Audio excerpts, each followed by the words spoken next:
اعوذ باللہ من نفسی ومن الشیطان اللعین الرجیم بسم اللہ الرحمن الرحیم وبہ نستعین وصلی اللہ علی سیدنا وحبیب قلوبنا وطبیب نفوسنا ابی القاسم محمد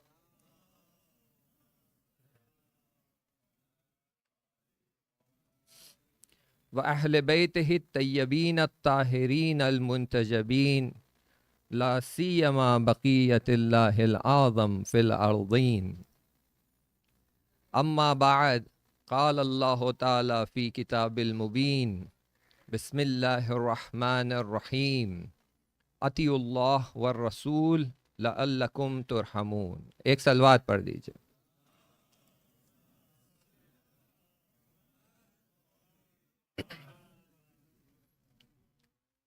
یہ جو آیت ہم نے آپ کی خدمت میں بیان کی ہے، اس آیت کا ترجمہ یا معنی اس طرح ہوتا ہے کہ آیت بیان کر رہی ہے اطاعت کرو اللہ کی اور رسول کی تاکہ ہم تمہیں مورد رحمت قرار دیں۔ ترحمون یہاں پر اگر انگلش ٹرانسلیشن لیں گے تو مرسی، اور پریسائز عربک ٹرانسلیشن لیں گے تو رحم، تاکہ ہم تمہیں مورد رحمت یا مورد رحم قرار دیں۔ اب جو آیت کہہ رہی ہے وہ تو بات بہت کلیئر ہے، وہ کہہ رہی ہے کہ اطاعت کریے تاکہ آپ پر رحم کیا جا سکے۔ لیکن جو ہم ایز اے سوسائٹی یا ایز اے انڈیویجول رحم کا ڈیفینیشن کرتے ہیں، رحم کی بات کرتے ہیں، تو ایک انڈرسٹینڈنگ ہماری ہے، اور وہ انڈرسٹینڈنگ کیا ہے؟ وہ انڈرسٹینڈنگ یہ ہے کہ اگر ہم کوئی کام انجام نہیں دیتے یا ہم کوئی کام کرنے میں کوتاہی کرتے ہیں یا کوئی غلط کام انجام دیتے ہیں، تب ہم رحم کی مانگ کرتے ہیں۔ آپ دیکھیے، اگر بچے نے کوئی غلطی کر دی اور ماں اسے ڈانٹ رہی ہے تو وہ ماں سے رحم چاہتا ہے۔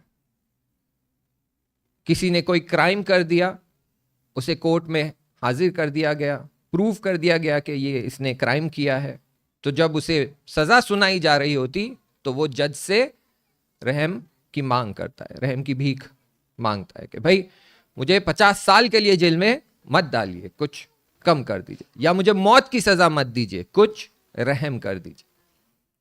تو جو ہماری انڈرسٹینڈنگ ہے وہ یہ کہ اگر کوئی کام کو انجام نہیں دیا یعنی نقص ہے تو ہم رحم مانگتے ہیں، غلط ہوا تو ہم رحم مانگتے ہیں۔ لیکن قرآن کیا کہہ رہا ہے؟ قرآن کہہ رہا ہے اطاعت کرو تو ہم تم پر رحم کریں گے، یعنی کچھ انجام دو گے تو تم رحم کے قابل بنو گے۔ ایسا نہیں ہے کہ ہم کچھ نہیں کریں گے اور ہمیں رحم ملے گا۔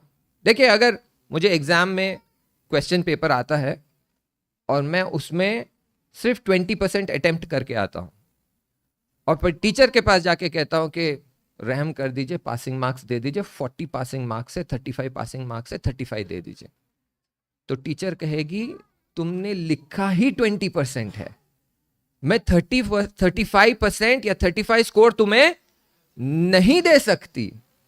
لیکن اگر کسی نے 98%، 99% اٹیمپٹ کیا ہے اور ٹیچر کریکشن کے بعد دیکھتی ہے کہ اسے 99% آتا ہے تو وہ اپنے جیب سے 1% ڈال کر اسے 100% کرتی ہے۔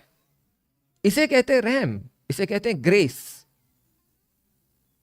ٹھیک ہے، تو آیت یہ کہہ رہی ہے اطیعوا اللہ والرسول لعلکم ترحمون۔ اس پر ایک ڈیٹیلڈ مجلس ہم نے پڑھی تھی، آپ کی خدمت میں بیان کر چکے تھے، یہ صرف ایک ریویژن تھا تاکہ آپ کو بات یاد آ جائے۔ اب دیکھیے، ہمارا ڈسکشن چل رہا تھا ایک سوسائٹی کو لے کر کہ اگر سوسائٹی چاہتی ہے اسپرچولی گرو کرے, اسپرچولی پروگریس کرے, تو اس سوسائٹی میں جو کور ایسنس ہے وہ ہے اس کی دینداری.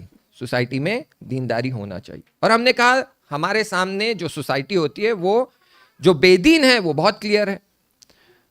اب مشکل کہاں ہوتی ہے؟ دیندار اور دین نما, جو صرف دین جتا رہی ہے, دینداری اس میں نہیں ہے. یہ دونوں میں پہچاننے کے لیے جو معیار ہے وہ اگر ہمارے پاس موجود نہ ہو تو ہم کنفیوز ہو جاتے, نہیں سمجھ پاتے.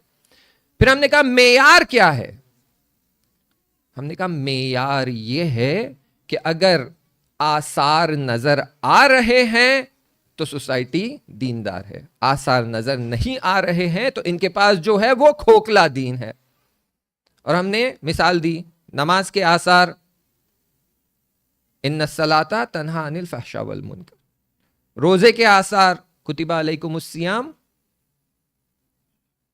کیوں؟ لعلکم تتقون. پھر ہم نے اسی طرح صدقے اور زکوٰۃ کے آثار کی بھی بات کی ہے کہ تطہرہم وتزکیہم بہا. اسی طرح عزیزو مجلس کے بھی آثار ہوتے ہیں کہ جب ہم عزاداری کو برپا کرتے ہیں, مجلس کو برپا کرتے ہیں, تو کسی سوسائٹی میں جب مجلس برپا ہو رہی ہے تو اس کے آثار نظر آنا چاہیے. اور جیسے دوسرے اعمال کے اثر روح پر نظر آتے ہیں ویسے ہی مجلس کے آثار بھی روح پر نظر آنا چاہیے. ظاہری آثار, دیکھیے اگر ایک شخص کے پیشانی پر سجدے کا نشان ہے تو کیا اس کا مطلب یہ ہے کہ وہ بہت ہی باتقوا انسان ہے؟ یہ آپ آثار اس کے پیشانی پر دیکھ کر گارنٹی تو نہیں دے سکتے آپ کہ نہیں بھائی یہ تو بہت ہی باتقوا انسان ہے. نہیں, یہ ظاہری آثار ہے. لیکن مجلس کے باطنی آثار کیا ہے کہ آپ دیکھیں گے یہ انسان کوئی گناہ نہیں کرتا, گناہ کے نزدیک نہیں جاتا, لوگوں سے کینہ, بغض اور حسد نہیں کرتا, اس کے دل میں مہر و محبت اور رحم دلی ہے, لوگوں کو معاف کرتا ہے, صدقہ دیتا ہے, انفاق کرتا ہے, غریبوں کی مدد کرتا ہے, یتیموں کے لیے خدمت میں حاضر ہو جاتا ہے. یہ باطنی آثار ہے دینداری کے. ایسے ہی مجلس کی باطنی آثار ہونے چاہیے, وہ نظر آنے چاہیے. ظاہری آثار اس بات کا دلالت نہیں کرتے کہ مجلس کی روح ہم تک پہنچ چکی ہے, اثر روح پر ہونا چاہیے. تو کیا ہے یہ آثار؟ یہ کون سی ایسی چیز ہے جس سے ہمیں پتا چلے کہ مجلس کا اثر سوسائٹی پر ہو رہا ہے؟ آیت کی طرف پلٹتے ہیں. آیت کیا کہہ رہی ہے؟ اطیعوا اللہ والرسول, یعنی مجلس ہمیں اطاعت سکھاتی ہے اہل البیت کے لیے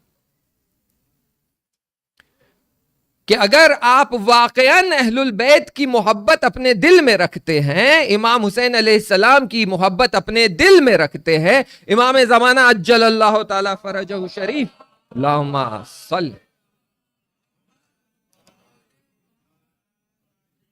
ان کی محبت اپنے دل میں رکھتے ہیں تو آپ ان کی اطاعت گزار مطیع بن جاتے ہیں. اور ایسے مطیع کہ صرف یہ نہیں کہ ان کا حکم آیا اور آپ ان کے حکم کو انجام دے رہے, نہیں, آپ ان کے مقصد میں بھی ہمسو ہو جاتے ہیں. ان کا مقصد آپ کا مقصد بن جاتا ہے. تاریخ میں ملتا ہے اور ہم نے علماء سے بھی سنا ہے اور ہم چاہتے ہیں کہ یہ بات ایسے ہی ہو کہ کہا جاتا ہے کہ میدان کربلا میں حضرت عباس علیہ السلام وہ اس طرح امام حسین علیہ السلام کے ساتھ ہمسو تھے, سنکرنائزڈ تھے کہ وہ صرف اپنے امام کے آنکھوں کے اشاروں سے سمجھ جاتے تھے کہ مجھے کیا کرنا ہے, میرا مولا کیا چاہتا ہے. خیموں کی حفاظت چاہتا ہے, پانی چاہتا ہے, لشکر کی تیاری چاہتا ہے. آنکھوں کے اشاروں سے سمجھ جاتے تھے کہ میرے مولا کے دل میں کیا چل رہا ہے. تو جو مومن ہوتا ہے وہ مطیع ہوتا ہے اپنے مولا کا. اطاعت مومن کی نشانی ہے، لیکن کون سی اطاعت؟ حق کی اطاعت. کیونکہ باطل کی اطاعت کرنے والے بھی ہیں، لیکن مومن کی نشانی ہوتی ہے کہ پہلی، خیر وہ ہم کسی اور ٹائم پر ڈسکس کریں گے، کہ وہ حق شناس ہوتا ہے، اسے حق اور باطل کا فرق معلوم ہوتا ہے، وہ حق کو پہچانتا ہے، پھر اس کو انتخاب کرتا ہے، پھر اس کی اطاعت کرتا ہے. اور اس کی مثالیں ہمارے سامنے موجود ہیں، زندہ مثالیں ہیں اس کی کنفرمیشن میں بھی، اور ایسی مثالیں جس سے پتا چلتا ہے کہ جن پر حب حسین ابن علی یا محبت امام حسین علیہ السلام کا اثر ہوا ہے یا نہیں ہوا ہے، یعنی ظاہری محبت ہے یا باطنی محبت ہے. پہلے میں آپ کو مخالف کی مثال دیتا ہوں. مقتل میں اور تاریخ میں ملتا ہے 12,000 خط بھیجے گئے تھے امام حسین علیہ السلام کو. کوفے سے جو خط آئے تھے 12,000 خط. اب یہ 12,000 خط جو ہے وہ کہتے ہیں یا 12,000 خط آئے ہیں یا ایسے لیٹرز آئے ہیں جس پہ 12,000 سگنیچرز ہے، یعنی لوگوں نے نام لکھے ہیں. ہم اس خط کو لکھنے والے ہم ہیں، ہم ہیں، ہم ہیں، ہم ہیں، اور یہ ہماری سائنس. تو منیمم 12,000 سگنیچرز. اور جب امام نے کہا چلو کربلا تو صرف 72 ساتھ تھے. تو یہاں سے پتا چل رہا ہے کہ محبت اظہار کرنے والے 12,000، اور جب مسلم ابن عقیل کوفہ پہنچے تو 40,000 جمع ہو گئے تھے، لیکن جب مولا نے کہا آؤ تو صرف 72 آئے. یعنی حب حسین کا اثر جس کی روح پر ہوا وہ صرف 72 ہے. اور جو کلیم کر رہا تھا کہ ہم آپ کے عاشق ہیں، ہم آپ کے پیروکار ہیں، آپ آئیے، آپ ہمارے خلیفہ بن جائیے، آپ ہمارے رہبر بن جائیے، آپ ہمارے لیڈر بن جائیے، 12,000. تو اسی لیے جو محبت ہے وہ دل میں اترنا چاہیے، اور یہ مجالس کا، اس محبت کا اثر ہماری روح پر ہونا چاہیے، تب ہم مطیع بنتے ہیں. ایک اور مثال تاریخ میں آپ کو ملے گی. جنگ صفین میں جناب مالک اشتر دشمنوں کی صفوں کو چیرتے ہوئے خیموں کے درمیان یزید کے باپ کے خیمے تک پہنچ گئے اور تلوار کھینچ لی اور حملے کے لیے تیاری کر لی تھی. صدا آئی مالک رک جاؤ، مولا کا حکم ہے. تلوار رک گئی. ایک لمحہ دیر ہوتی تو سر قلم کیا جا سکتا تھا، لیکن مولا کا حکم ہے، اطاعت. فوراً تلوار روک لی، میان میں رکھ لی اور پلٹ گئے. یہ ہوتے ہیں مولا کے مطیع. اور یہ مجلس کا اور یہ عزاداری کا اور یہ ماتم کا اثر یہی ہونا چاہیے کہ ہم اہل البیت کے ساتھ سنکرنائز ہو جانا چاہیے. نہ صرف امام حسین علیہ السلام کا مقصد ہماری روح میں اترنا چاہیے، بلکہ ہمارے زمانے کے امام اجل اللہ تعالی فرجہ الشریف، اللہم صل.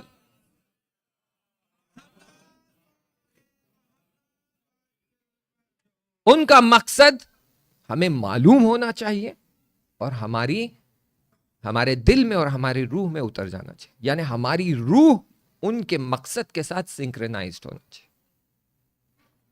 یہ کور ایسنس ہے، یہ دینداری کی علامت ہے، یہ عزاداری کی علامت ہے، یہ مجالسوں کی علامت ہے. یہ آپ تھوڑا سا لاجیکلی اگر سوچیں گے کیوں اس عزاداری کو زندہ رکھا گیا ہے، پچھلی مجلس میں بیان کیا گیا. اسی لیے نہیں کہ ہمیں صرف رونا ہے، اسی لیے نہیں کہ آپ کو چند آنسو بہا کر اپنے لیے جنت حاصل کرنا ہے. تاریخ میں آپ کو بہت ایسے انسیڈنٹس ملیں گے، انشاءاللہ اشارہ ہوگا کہ دشمن خیموں کو لوٹ رہا تھا، بیبیوں کی مصیبت دیکھ کر آنسو بہا رہا تھا. ان سے پوچھا گیا کہ کیوں رو رہے ہو؟ تو کہتے آپ کی مصیبت دیکھی نہیں جاتی. آپ کی یہ حالت دیکھی نہیں جاتی، تو پھر کیوں لوٹ رہے ہو، کیوں گوشوارے چھین رہے ہو؟ تو کہا اگر ہم نہیں لوٹیں گے کوئی اور آ کر لوٹ لے گا۔ تو ہمیں مجلس ارث میں اس لیے نہیں دی گئی کہ ہم آنسو بہائے، ہمیں مجلس ارث میں اس لیے دی گئی ہے کہ ہم مقصد امام حسین علیہ السلام کو زندہ رکھیں۔ ہدف، پرپس یہ ہے، اور اگر غلطی سے ہم یہ پرپس بھول جائیں گے تو ہم صرف مجلس کے ظاہر کو پکڑ لیں گے، اور وہ ہے کہ یہاں جمع ہو جائے، ممبر سے ایک مجلس پڑھی جائے، مولانا بھی آ کر اپنے فن کو دکھائے کہ بھائی ہم اس طرح مجلس پڑھ سکتے ہیں، اتنا مجمع جمع کر سکتے ہیں، اتنوں کو رلا سکتے ہیں، مصائب سن کر ہم روئیں، پھر گھر چلے جائیں اور 11 محرم سے اپنی زندگی میں بزی ہو جائیں۔ بارہا علماء نے نشانیاں بتائی ہے کہ اگر واقعاً آپ کی زندگی پر مجلس کا اثر ہوا ہے تو 11 محرم سے آپ ایک الگ انسان ہو، آپ وہ نہیں ہو جو پہلی محرم کے پہلے تھے۔ عزاداری میں آئے ہو تو آپ کی نفس پاک ہوئی ہے، دھل گئی ہے، حسین کے آنسوؤں نے آپ کی نفس سے گناہوں کو، آلودگی کو نکال دیا ہے، تو 11 محرم کو آپ وہ نہیں ہیں، اب ایک نئے انسان ہے جو حسین کا مقصد لے کر آگے بڑھ رہا ہے۔ تو ہم جو سوسائٹی میں اسپرچویلٹی کی بات کر رہے ہیں، جو سوشل اسپرچویلٹی کی بات کر رہے ہیں، تو وہ صرف نماز، روزہ، حج، زکوٰۃ، خمس، امر بالمعروف، نہی از منکر، صلہ رحم، حجاب، ان کی بات نہیں کر رہے ہیں۔ مجالس کا بھی سوشل اسپرچویلٹی پر ایک بہت بڑا اثر ہے، بلکہ یہ اتنا بڑا اثر ہے کہ اس اثر کی وجہ سے دوسرے آثار شدید ہو جاتے ہیں۔ ایک ٹرم یوز ہوتی ہے کیٹلسٹک ایفیکٹ، کیٹلائزر آپ کہہ لیں، کہ مجالس، امام حسین علیہ السلام کا ذکر نماز کے اثر میں، روزے کے اثر میں اور دوسرے تمام واجبات کے اثر میں ایک کیٹلسٹ کی طرح کام کرتا ہے کہ اس کے ایفیکٹ کو چند برابر انکریز کر دیتا ہے۔ تو مجلس کو آپ سمجھیں کہ یہ مجلس جو ہمیں ملی ہے یہ فخر والی چیز ہے۔ مجلس ہمیں جو ارث میں ملی ہے یہ بہت بڑی فخر کی بات ہے۔ یہ بہت انفارچونیٹ بات ہے کہ کیونکہ ہم شیعہ پیدا ہوئے ہیں، ہم یہ جو نعمتیں ہمیں ملی ہیں اسے ٹیکن فار گرانٹڈ لیتے۔ احادیث میں ملتا ہے کہ ماں کے قدموں کے نیچے جنت ہے۔ یہ بھی ملتا ہے کہ تم اپنی پوری زندگی ماں کی خدمت کرو گے تو ماں نے تمہیں جو ایک بار دودھ پلایا ہے اس کا حساب نہیں چکا پاؤ گے۔ عزیزو، جان لیجئے کہ اگر پوری زندگی ماں کی خدمت کریں گے نا، تب بھی جو ماں نے ہمیں یا علی مدد سکھایا ہے اس کا حساب نہیں چکا سکتے۔ جو ہم چلتے تھے، گرتے تھے، تو ماں کہتی تھی بیٹا یا علی کہو۔ گرنا سنبھلنا علی کے نام سے۔ محبت حیدر جو ہمارے دل میں بھری گئی ہے اسے کم مت سمجھیے آپ۔ انفارچونیٹلی ہم ٹیکن فار گرانٹڈ لیتے ہیں کہ ہم تو علی کے چاہنے والے۔ ارے نہیں، یہ بہت بڑا خزانہ ہے آپ کے پاس، اور یہ کربلا کے واقعے سے پتا چلتا ہے کہ جو کہہ رہے تھے کہ ہم آپ کے بابا کے ساتھ تھے، ان کے ساتھ جنگ میں موجود تھے، صفین میں موجود تھے، ہم آپ کے بابا کے رکاب میں جنگ کر رہے تھے، لیکن اب کربلا میں آپ کے ساتھ نہیں ہے۔ تو یہ روح پر ہمارے اثر ہونا چاہیے۔ تو آئیے دیکھیے یہ جو حب اہل البیت علیہ السلام ہے، آپ یہ کربلا کے واقعے میں اس وقت جو مدینہ اور کوفہ میں اور شام میں جو انسیڈنٹس ہو رہے ہیں اس میں آپ دیکھ سکتے ہیں کہ لوگ جو ادعا کر رہے تھے کہ مولا آپ آ جائیے، ہم آپ کے چاہنے والے ہیں، ہم آپ کے محافظ ہیں، ان کی روحوں میں یہ محبت نہیں اتری تھی۔ یہ ساری ظاہری محبت تھی. اسی لیے کربلا کے واقعے کو ہم دوبارہ دیکھ رہے ہیں کہ اس میں کیا پرابلمز تھی. دیکھیں قرآن میں کئی آپ کو آیتیں ملے گی جس میں اشارہ کیا جاتا ہے تم سے پہلے قوم تھی, اس کو ہم نے اقتدار دیا, اس کو ہم نے ملوک دیا, اس کو ہم نے قدرت دی, اس کو ہم نے مال دیا, اس کو ہم نے رتبہ دیا, لیکن پھر وہ کہتے کہاں غلطی کی ہے. پھر اس کے بعد ہمیں کہا جاتا ہے کیا تم ان سے نہیں سیکھو گے. اور ہم کہتے کربلا ہماری درسگاہ ہے, تو جو دشمنوں نے کیا ہے کیا ہم ان سے نہیں سیکھیں گے, وہی غلطیاں دوبارہ تکرار کریں گے, وہی دہرائیں گے. اسی لیے کربلا کو باریکی سے دیکھنے کی ضرورت ہے کہ کیا ہو رہا تھا اور کیوں ہو رہا تھا. تو جس طرح میں نے آپ کی خدمت میں بیان کیا کہ وہ 3 دن کے بعد آتا ہے اور اپنے لوگوں سے خطاب کر کے کہتا ہے کہ میں نے خواب میں دیکھا کہ خون کی ندی بہہ رہی تھی, اور صرف عبید اللہ ابن زیاد جب اسے کراس کر کے جائے گا تب یہ خون کی ندی صاف ہو سکتی ہے اور پاک ہو سکتی ہے. اور اس کے بعد, اس سے پہلے آپ کو بات سمجھ آ گئی, یزید کے باپ نے سارے جو لوکیشنز تھے وہاں کے فرمان روا کو بلا لیا, حاکم کو بلا لیا, ان سے بیعت لے چکا ہے. اب وہ دنیا سے چلا گیا, یزید حکومت پر آ گیا ہے, کرسی پہ بیٹھ گیا ہے. اسے کس بات کا ڈر ہے, کہاں سے تھریٹ ہے؟ کہیں سے تھریٹ نہیں ہے, ساری جگہوں سے. 1-2 جگہ جو رہ گئے ہیں وہی کوفہ, بصرہ, مدینہ, مکہ. مکے میں بھی ہم نے دیکھا کہ منبر لگایا گیا, تلوار کی دھار پر بیعت لیا گیا. مدینہ میں بھی تلوار سے ڈرا کر بیعت لی گئی. اب کچھ چند گنے چنے افراد رہ گئے ہیں جنہوں نے ہر طرح کے پریشر کے بعد بھی بیعت نہیں کی ہے. تو اس نے دیکھ لیا میرا سارا سسٹم محکم ہو چکا ہے, اسٹرانگ ہو چکا ہے, اب میرا اسٹرانگ ہولڈ ہے. اب کچھ افراد گنے چنے بچ گئے ہیں, وہ جب یہ سارے سسٹم کو دیکھیں گے تو فوراً میرے سامنے گھٹنے. اس گمان میں, اس خوش گمانی میں وہ لیٹر لکھتا ہے ولید کو, جو مدینے کا حاکم تھا, میئر تھا. لیٹر لکھتا ہے, ہم نے اشارہ کر دیا, 3 لوگوں کا نام لیتا ہے, کہتا ہے کہ انہیں بلاؤ اور ان سے بیعت لو, اگر یہ بیعت کرنے سے انکار کرتے ہیں تو ان کا سر قلم کر دو. جیسے ہی ولید نے نہ یہ لیٹر پڑھا تو اس نے کہا وائے ہو تجھ پر یزید, تو نے مجھے ایسی مشکل میں پھنسا دیا ہے اور ایسی ذمہ داری تو نے مجھ پر سونپ دی ہے جو کہ میں ہرگز انجام نہیں دے سکتا. یعنی مجھے حسین ابن علی سے جو بیعت لینا ہے یہ یا میرے بس کی بات نہیں ہے یا میں یہ انجام نہیں دینا چاہتا. پھر اس نے مروان کو بلا بھیجا اور مشورت کی کہ کیا کیا جائے. تو کہتے فوراً بلائیے آپ یہ 3 افراد میں سے جو موجود ہیں, انہیں فوراً بلائیے اور بیعت لیجئے, میں یہیں آپ کے ساتھ کھڑا ہوا. تو قاصد گیا امام حسین کو ڈھونڈتے ہوئے کہ کہاں ملیں گے. پھر مسجد پہنچا تو مسجد میں دیکھتا ہے کہ امام حسین علیہ السلام اور عبداللہ ابن زبیر دونوں بیٹھے ہوئے عبادت کر رہے ہیں.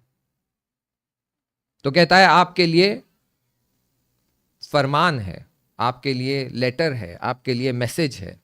کیا ہے؟ آپ کو بلایا گیا ہے, ولید اور مروان دونوں دارالامارہ میں آپ کا انتظار کر رہے ہیں, چلیے. تو وہ کہتے تو جا, ہم آتے ہیں.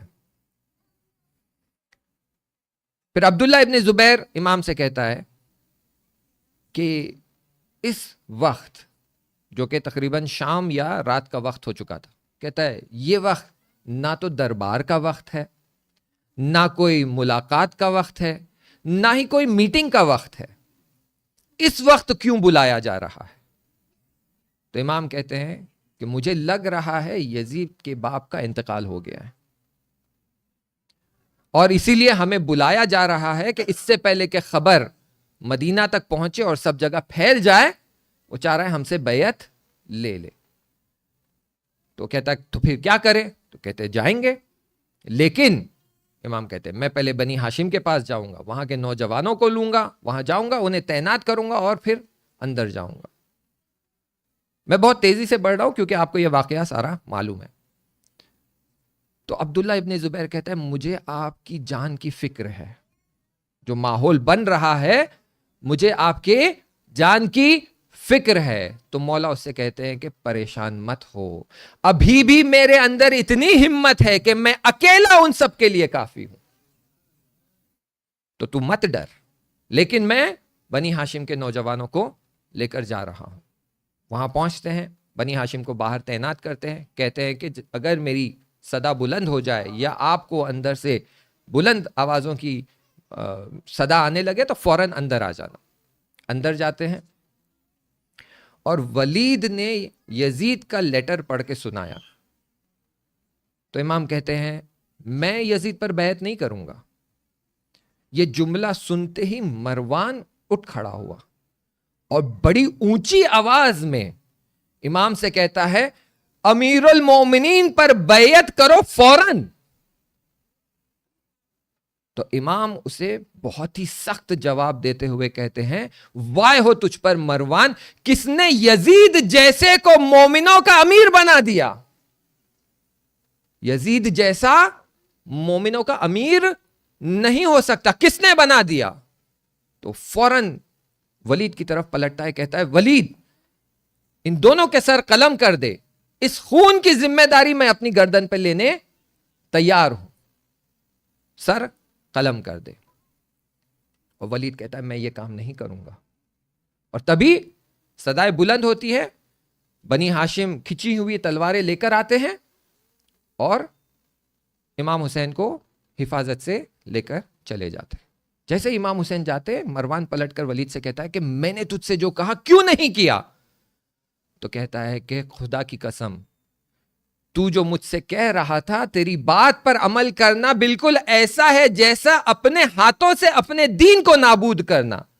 خدا کی قسم میں کبھی بھی اگر پورا عالم بھی مجھے دے دیا جائے تب بھی میں اپنے ہاتھ حسین کے خون سے رنگنا نہیں چاہوں گا.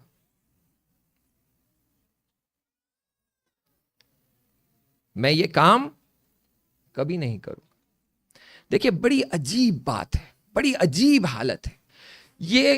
یہ لوگ جو امام کی عظمت کو سمجھ رہے ہیں اور اپنے ہاتھ امام کے خون سے رنگنا نہیں چاہتے، دکھا رہے ہیں کہ ہم امام کی فیور میں ہیں، لیکن بڑی عجیب حالت ہے. حسین بھی چاہتے ہیں، یزید بھی چاہتے ہیں. یہ وہی لوگ ہیں جن کی طرف میں نے اشارہ کیا تھا آپ کے لیے کہ یہ شکاک ہے، ڈیسائیڈ نہیں کر پا رہے مجھے کس طرف جانا ہے. میں یزید کی طرف سے حکومت بھی کروں گا، حسین کا خون بہانے سے آگے نہیں بڑھوں گا، اس سے میں کوتاہی کروں گا، پیچھے رہوں گا. مجھے یہ بھی چاہیے اور وہ بھی چاہیے. اس لیے عزیزو اشارہ میرا جو آپ کی طرف ہے وہ اسی بات کی طرف ہے کہ جب ہم امام حسین علیہ السلام کا دامن تھام لیتے ہیں تو پھر ہر دامن چھوڑنے کے لیے دل تیار ہونا چاہیے. کیونکہ اگر اہل البیت کا دامن تھام لیا، امام علی علیہ السلام کا دامن تھام لیا، امام حسین کا دامن تھام لیا تو پھر کوئی دامن ارزش نہیں رکھتا، ویلیو نہیں رکھتا. ہر دامن چھوڑنے کی ہمت ہمارے اندر ہونا چاہیے. اور دامن تھامنے کا مطلب ہے اطاعت. اگر اطاعت ہوگی تو ہم دامن تھام، اگر اطاعت اور وہ محبت، شدید محبت نہیں ہوگی تو دامن تھامنے کا، ہم جو کہتے ہیں نا ناٹک، دامن تھامنے کا ناٹک کریں گے. تو اس بات سے ہمیں کیئرفل رہنے کی ضرورت ہے. اور یہ ہم نے تاریخ میں دیکھا ہے. امام حسن علیہ السلام کے زمانے میں لوگوں نے امام حسن سے کہا کہ ہم آپ کے ساتھ ہیں، لشکر میں شامل ہو گئے، لشکر لے کر آگے بڑھے، لیکن فوراً ساتھ چھوڑ دیا. صرف اتنا ہی نہیں بلکہ جو لوگ گھر میں موجود تھے، امام حسن کو یہ دلاسا دیا جا رہا تھا کہ ہم آپ کے محافظ ہیں، ان لوگوں نے ہی امام حسن کو زہر دے دیا. ہاں عزیزو، اطاعت اور ہمراہی، ہمسوئی بہت امپورٹنٹ ہے. اور جب خبر پہنچی امام حسین علیہ السلام کو کہ امام حسن علیہ السلام کو زہر دے دیا گیا. وہ ان کی خدمت میں حاضر ہوئے تو اپنے بھائی کی حالت دیکھ کر رونے لگے. بھائی کی حالت دیکھ رہے تھے, بدن زہر کے اثر سے نیلا پڑا جا رہا تھا, پیشانی سے پسینہ جا رہا تھا. ایک جملہ کہا, آپ نے بار بار یہ جملہ سنا ہے. کیا جملہ کہا؟ لا یومک یومک یا حسین. حسین, تمہارے دن کے جیسا کوئی دن نہیں ہے. تم یہ جو میری حالت دیکھ رہے ہو, مجھے تو بس زہر دیا گیا ہے. ہاں عزیزو, میرے مولا حسین کو زہر دے کر نہیں مارا جائے گا. جب وہ سجدے میں ہے تو ضربت لگا کر نہیں مارا جائے گا. کیسے ماریں گے امام حسین کو؟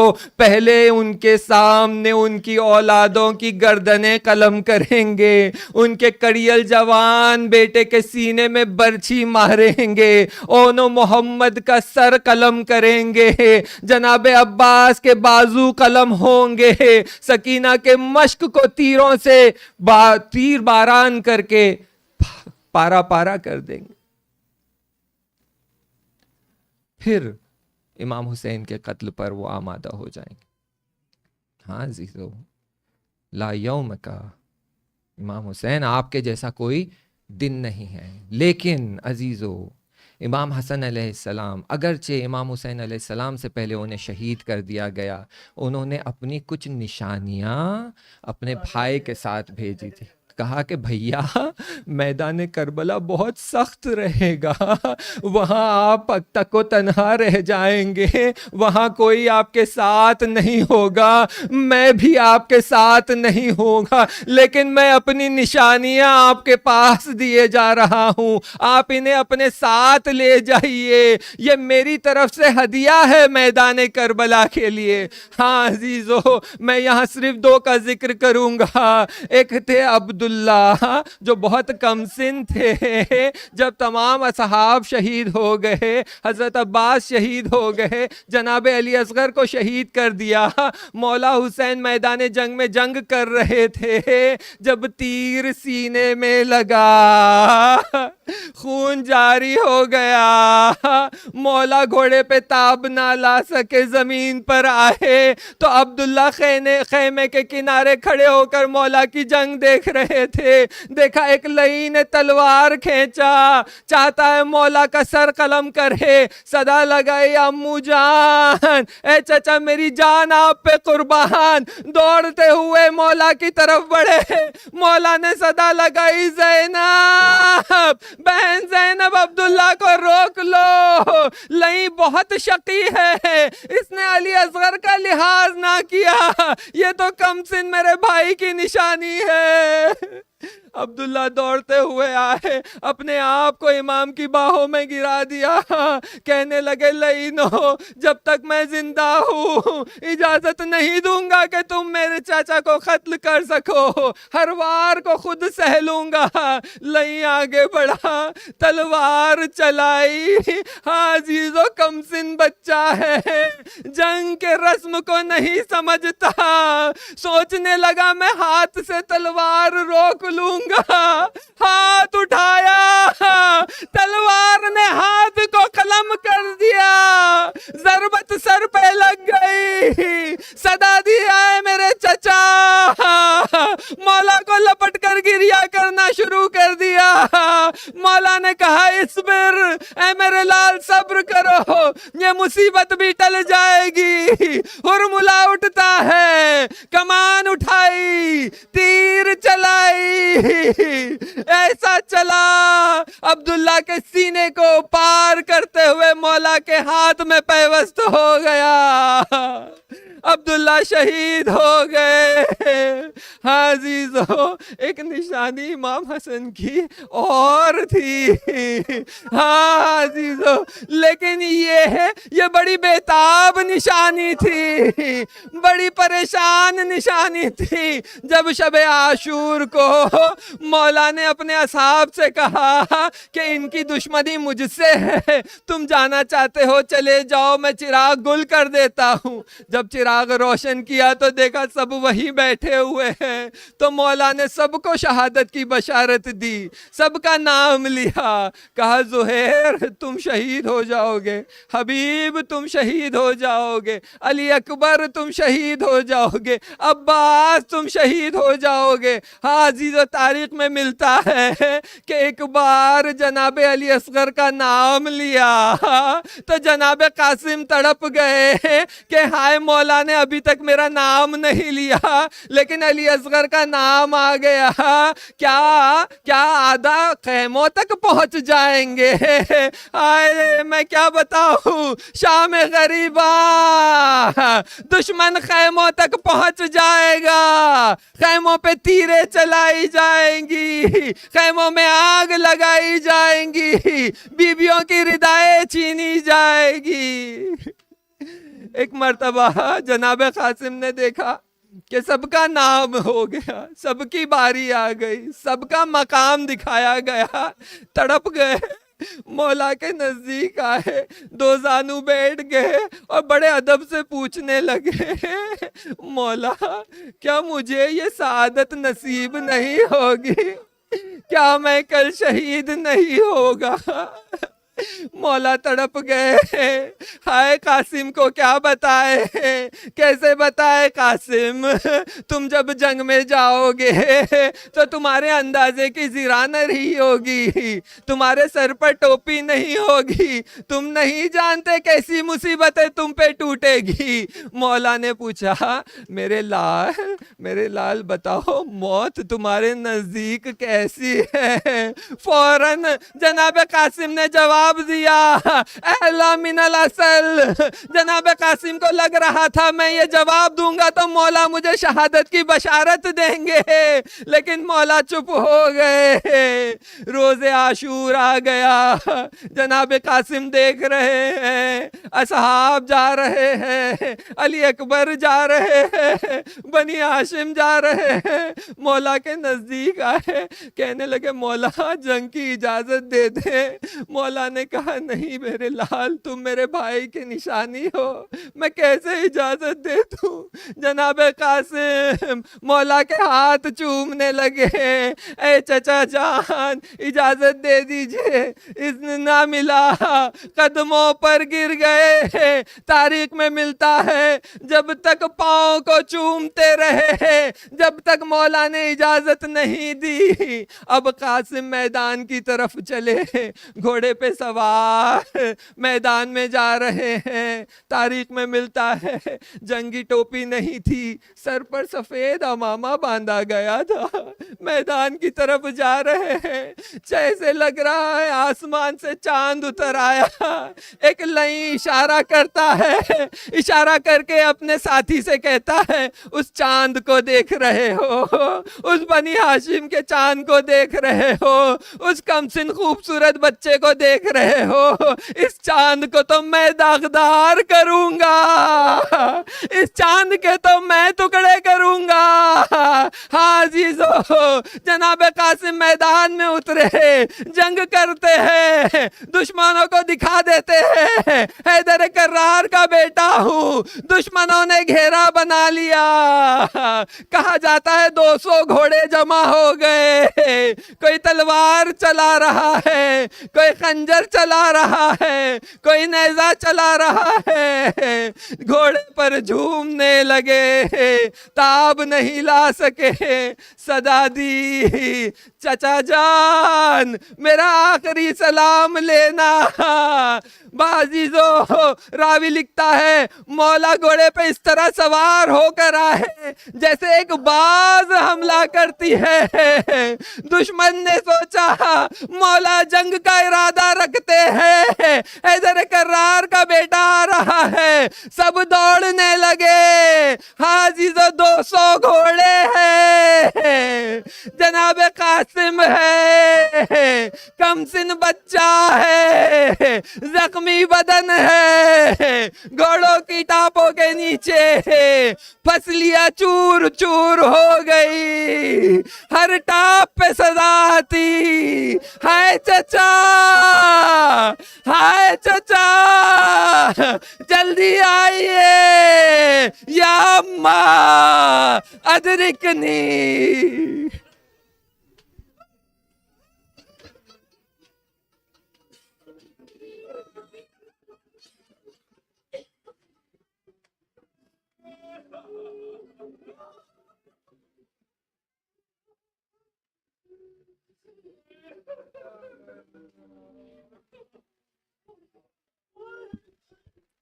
الا لعنت اللہ علی القوم الظالمین. ماتم حسین.